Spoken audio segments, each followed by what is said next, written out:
Tignan nyo, hindi ko alam kung patay ba yan o buhay to, nagpapalit. Pero ay, buhay pa.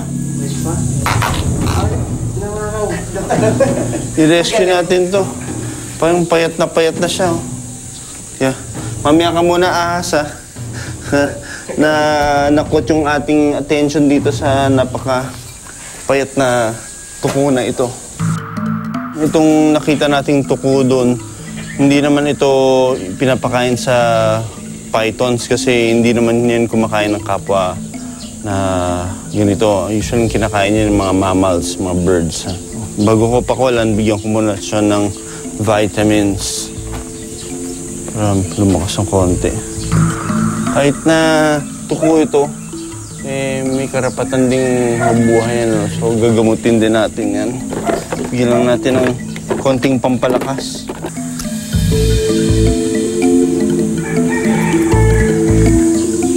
Hindi healthy ang mga reptiles ito. Yung pag-shed nila hindi kompleto. May natitira-tira sa katawan nila. May natira siyang mga balat sa mata. Kailangan nating i-assist para matanggal. Ayan ha. Makikita nyo, unti-unting tanggalin ko ito. Ayan, nakita nyo yung filament na yan. Ito. Biglang lilinaw yung mata niya. Ayan o. Look at that. Ooh.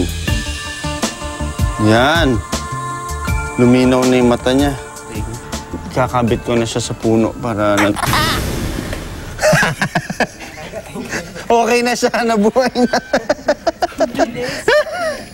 So yan, nakagat ako.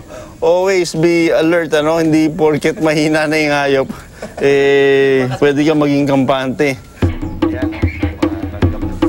Iwan na natin siya dyan, pero mayat-maya titignan natin kung nakatago na siya.